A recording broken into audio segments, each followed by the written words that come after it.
तो स्वागत है हमारे YouTube चैनल देवभूमि एजुकेशन उत्तराखंड में। फ्रेंड्स, बहुत दिनों से आज वीडियो आ रही है। आज की इस वीडियो में हम उत्तराखंड से जुड़ी महत्वपूर्ण खबरें लेके आए हैं। शुरू करते हैं उत्तराखंड से जुड़ी महत्वपूर्ण खबरें। 4115 अभ्यर्थियों ने दी मुख्य परीक्षा। राज्य लोक सेवा आयोग की ओर से प्रदेश के 3 जिलों के 16 परीक्षा केंद्रों पर रविवार को आयोजित पीसीएस मुख्य परीक्षा निर्विघ्न संपन्न हो गई है। पहली पाली में गणित एवं नीति शास्त्र विषय की परीक्षा हुई। आखिरी दिन पंजीकृत 5,636 अभ्यर्थियों में से 4,115 अभ्यर्थी उपस्थित रहे। उपस्थित अभ्यर्थियों का प्रतिशत 73.01 रहा। राज्य लोक सेवा आयोग के सचिव गिरधारी सिंह रावत ने बताया कि परीक्षा निर्विघ्न रूप से संपन्न होने का दावा किया है। राज्य लोक सेवा आयोग की ओर से 318 पदों के लिए 23 से 26 फरवरी तक पीसीएस मुख्य परीक्षा आयोजित कराई गई। हरिद्वार में 5, देहरादून में 7, हल्द्वानी के 4 परीक्षा केंद्रों पर कुल 5,636 अभ्यर्थी पंजीकृत थे। परीक्षा के चौथे और आखिरी दिन केवल एक पाली सुबह 9 से दोपहर 12 बजे तक गणित और नीति शास्त्र के विषय की परीक्षा हुई, जिसमें 1521 अभ्यर्थी अनुपस्थित रहे। परीक्षा केंद्रों के भीतर और बाहर परीक्षा के कड़े इंतजाम किए गए थे। कई चरणों की जांच हुई। पूरी परीक्षा की वीडियोग्राफी भी कराई गई। पुलिस के साथ साथ जिला प्रशासन के अधिकारी परीक्षा के केंद्रों पर निरीक्षण करते रहे। राज्य लोक सेवा आयोग के अध्यक्ष गिरधारी सिंह रावत ने बताया कि सभी केंद्रों पर निर्विघ्न रूप से परीक्षाएं संपन्न हुई हैं। बताया कि 26 फरवरी को केवल एक पाली में 9 से 12 बजे केवल गणित और नीति शास्त्र के सब्जेक्ट की परीक्षा हुई थी। नेक्स्ट अपडेट है, 42% अभ्यर्थियों ने छोड़ी पीसीएस मेंस की परीक्षा। उत्तराखंड लोक सेवा आयोग की मुख्य परीक्षा दूसरे दिन शुक्रवार को 42% अभ्यर्थी इसमें शामिल नहीं हुए। देहरादून के 7 सेंटरों पर पीसीएस मेंस की परीक्षा हुई, जिसमें कुल 2791 अभ्यर्थियों का नाम सूची में शामिल था, लेकिन 1646 अभ्यर्थियों ने ही परीक्षा दी। 1145 परीक्षार्थी अनुपस्थित रहे। वहीं दून, हल्द्वानी, हरिद्वार स्थित 16 केंद्रों पर यह परीक्षा करवाई जा रही है। परीक्षा के दौरान सभी अभ्यर्थियों को त्रिस्तरीय सुरक्षा जांच से गुजरना पड़ा। एडीएम फाइनेंस के मिश्रा ने बताया कि शुक्रवार को देहरादून में पीसीएस मेंस की परीक्षा शांतिपूर्ण तरीके से संपन्न हुई। कोई व्यवस्था भंग नहीं हुई। 26 फरवरी को ये परीक्षा संपन्न हो चुकी है।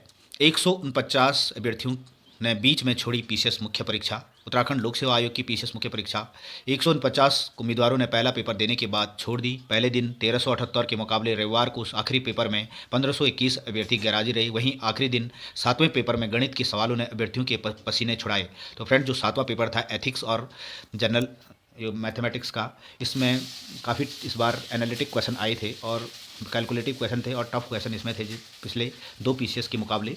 राज्य लोक सेवा आयोग की पीसीएस मुख्य परीक्षा के तहत 23 फरवरी को भाषा 300, इतिहास 200 और 24 फरवरी को संविधान 200 अंक का और भूगोल 200 अंक का, 25 फरवरी को अर्थशास्त्र 200 अंक का और विज्ञान 200 अंक का तथा 26 फरवरी को एथिक्स और एप्टीट्यूड का पेपर हुआ। इस बार के जो पीसीएस मुख्य परीक्षा के जो पेपर थे, पिछले 2 पीसीएस के बदले ये काफ़ी इस बार एनालिटिक प्रश्न पत्र थे और लेंथी पेपर इस बार आए थे। और ये पेपर दोनों, इस बार का जो पेपर था काफ़ी पिछले 2 पेपरों के मुकाबले काफ़ी टफ थे।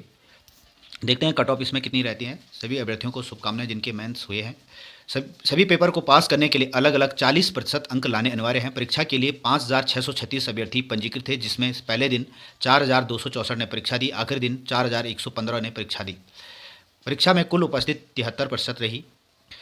परीक्षा विशेषज्ञ आर्य खान ने बताया कि पीसीएस मुख्य परीक्षा के आखिरी दिन 120 अंकों के गणित के सवाल पूछे गए थे और जो इस बार गणित के क्वेश्चन काफ़ी हार्ड क्वेश्चन थे। सामान्य तो ये आर्ट संवर्ग के विद्यार्थियों के लिए काफ़ी टफ रहे। पहली पारी में 75 और दूसरी पाली में 74% ने दी परीक्षा। दून, हल्द्वानी, हरिद्वार में 16 केंद्रों में चली परीक्षाएं। हरिद्वार में 1200 ने छोड़ी पीसीएस मुख्य परीक्षा। 5 केंद्रों पर 23 फरवरी तक चल रही परीक्षा शांतिपूर्ण ढंग से संपन्न हुई। उत्तराखंड लोक सेवा आयोग की पीसीएस मुख्य परीक्षा 149 उम्मीदवारों ने पहला पेपर देने के बाद छोड़ दी। पहले दिन 1378 के मुकाबले रविवार को आखिरी पेपर में 1521 अभ्यर्थी गैरहाजिर रहे। आखिरी दिन 7वें पेपर में गणित के सवालों ने अभ्यर्थियों के पसीने छुड़ाए। कनिष्ठ सहायक भर्ती परीक्षा के केंद्रों के नाम बदले। लोक सेवा आयोग ने 5 मार्च को होने जा रही कनिष्ठ सहायक भर्ती परीक्षा के 2 केंद्रों के नाम बदल दिए हैं और बागेश्वर में और जीआईसी केंद्र बागेश्वर में इसमें चेंज किया गया है। हरिद्वार में भी कुछ चेंजेज हुए हैं। नेक्स्ट अपडेट है, नतीजे के बाद कट ऑफ अंक में कमी असंवैधानिक। उच्चतम न्यायालय ने, सुप्रीम कोर्ट ने कहा है कि केवल एक विशेष श्रेणी को रोजगार प्रदान करने के उद्देश्य से परिणामों के प्रकाशन के बाद कट ऑफ अंकों को कम करना असंवैधानिक है। गुजरात में विभागीय चयन समिति ने औद्योगिक प्रशिक्षण संस्थान ITI में पर्यवेक्षक प्रशिक्षक वर्ग के 3 पदों के परिणाम के प्रकाशन के बाद महिला और दिव्यांग उम्मीदवारों की नियुक्ति के लिए योग्यता अंकों को कम कर दिया था। कोर्ट ने समिति के इस निर्णय को रिजेक्ट कर दिया, नामंजूर कर दिया और कहा कि ऐसा करना संविधान के आर्टिकल 14 का उल्लंघन है। यह उचित नहीं है कि न्यायमूर्ति संजीव खन्ना तथा न्यायमूर्ति MS सुंदरेश की पीठ ने कहा कि कट ऑफ अंकों को कम करने का निर्णय मानक दंड पर निर्धारित नहीं है। कट ऑफ अंक पात्र होने के लिए जरूरी अंकों को ध्यान में रखते हुए निर्धारित किए गए थे। इन्हें अब तब कम नहीं किया जा सकता है जब तक कोई ठोस कारण न हो। तो फ्रेंड्स, जो Uttarakhand PCS PCS pre exam जिसमें 6 बार कट ऑफ में चेंजेस किया गया, तो ये यहाँ पे गुजरात हाई कोर्ट इसमें ये याचिका लगी थी और इसमें सुप्रीम कोर्ट ने जो निर्णय दिया है इसमें कहा कि कट ऑफ के नतीजे कम करना असंवैधानिक है। नेक्स्ट अपडेट है PCS 2023 के लिए विज्ञापन इसी हफ्ते संभव। उत्तर प्रदेश सम्मिलित राज्य प्रवर अधीनस्थ सेवा 2023 के लिए विज्ञापन इसी सप्ताह आने की पूरी संभावना है। उत्तर प्रदेश लोक सेवा आयोग आमतौर पर जनवरी में PCS की चयन प्रक्रिया शुरू कर देता है, लेकिन इस साल परीक्षा पैटर्न में संशोधन के कारण देरी हो रही है। बीते बुधवार को कैबिनेट से संशोधित पैटर्न की मंजूरी मिलने के बाद नए विज्ञापन का रास्ता साफ हो गया है। इस बार उत्तर प्रदेश लोक सेवा आयोग के सामान्य अध्ययन के 2 प्रश्न पत्र जोड़े गए हैं। ये उत्तराखंड PCS के तर्ज पे इसका कैलेंडर ये जारी होने वाला है और इसका जो सिलेबस इस बार चेंज कर दिया है। उत्तराखंड PCS और UP PCS का सिलेबस, मुख्य परीक्षा का सिलेबस इस पर दोनों इस बार सेम रहेंगे। कैलेंडर में प्रारंभिक परीक्षा की तिथि 14 मई निर्धारित की गई। तो UP PCS का जो नोटिफिकेशन आने वाला है और उत्तराखंड PCS 2023 का भी नोटिफिकेशन जल्द मार्च में आने की उम्मीद है। नेक्स्ट अपडेट है 11 हिमालयी राज्यों को विशेष दर्जा देगी कांग्रेस। उत्तराखंड में कांग्रेस सरकार आने पर उत्तराखंड सहित 11 हिमालयी राज्यों को विशेष दर्जा दिया जाएगा। छत्तीसगढ़ के रायपुर में हुई पार्टी के महाधिवेशन में ये बात रखी गई। अगली अपडेट है CBI जांच से रुक जाएगी भर्तियां। नकल रोधी कानून को लेकर भाजपा ने महानगर के 3 मंडलों में धन्यवाद रैली निकाली। GMS नगर मंडल में भाजपा युवा मोर्चा के अध्यक्ष चंद्र सागर उनियाल के नेतृत्व में सैकड़ों युवा रैली में शामिल हुई। नकल रोधी कानून के लिए निकाली गई धन्यवाद रैली में हुई कैबिनेट मंत्री शामिल। युवाओं पर लाठीचार्ज की जांच होनी चाहिए, तीरथ सिंह रावत। गढ़वाल सांसद ने कहा कि आम बजट में हर वर्ग को साधा गया। पूर्व CM गढ़वाल सांसद तीरथ सिंह रावत ने कहा कि युवाओं पर लाठीचार्ज की जांच होनी चाहिए। आम बजट पर उन्होंने अपनी बात रखते हुए कि आम बजट में हर वर्ग को साधा गया है जिसका जनता को लाभ मिलेगा। नेक्स्ट अपडेट है भर्ती घपलों के विरोध में अब सोशल मीडिया पर अभियान। उत्तराखंड युवा एकता मंच ने देहरादून के युवाओं में हुए लाठीचार्ज हुआ तथा भर्ती घोटालों के विरोध में अब अपना आंदोलन सोशल मीडिया पर शुरू कर दिया है। अब युवा सोशल मीडिया पर प्रतिदिन 2 घंटे अपनी मांगों को लेकर अभियान चलाएंगे, जिसमें मंच ने उत्तराखंड के युवाओं से समर्थन मांगा है।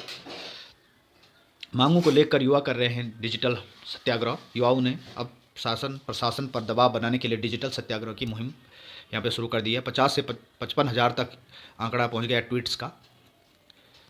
जल्द चलथी पुल पर फर्राटा भरेंगे वाहन। टनकपुर पिथौरागढ़ राष्ट्रीय राजमार्ग पर चलथी नदी पर निर्माणाधीन पुल 31 मार्च 2023 तक पूरा हो जाएगा। पुल का निर्माण कार्य करने के लिए NH की टीम लगातार काम कर रही है। 200 करोड़ की लागत से पुल और 46 किलोमीटर बननी है सड़क। उत्तराखंड को वैश्विक पटल पर लाने का मौका, धामी। मुख्यमंत्री ने G20 बैठक की तैयारियों के निर्देश दिए। पुष्कर सिंह धामी ने कहा है कि जिन गांवों में G20 सम्मेलन की बैठक होनी है उनमें समय पर सभी सुविधाएं मुहैया कराई जाएं और उत्तराखंड को वैश्विक पटल पर लाने का सुनहरा मौका है। कलेक्ट्रेट में अधिकारियों की बैठक के लिए उन्होंने जन समस्याओं के समाधान के लिए गांव में चौपाल लगाने, तहसील दिवसों का नियमित आयोजन करने, 2024 तक राज्य को क्षय रोग से मुक्त करने तथा पहाड़ों खराब सड़कों को ठीक करने के लिए निर्देश दिए। CM ने 61 अमृत सरोवर और 392 लखपति दीदी को लाभान्वित किया और 100 न्यूट्री गार्डन तथा 62 आंगनबाड़ी भवन, 100 लाभार्थियों को पॉली हाउस तथा 25 boiler farm, goat valley, poultry valley, 9 smart village virtual उद्घाटन यहाँ पे CM द्वारा किया गया। तो फ्रेंड्स, ये थी उत्तराखंड से जुड़ी मुख्य खबर, एग्जाम से जुड़ी हुई खबर। जो चैनल पर नए हैं चैनल को सब्सक्राइब कर लीजिएगा। जल्द मिलते हैं नई वीडियो में, तब तक के लिए नमस्कार।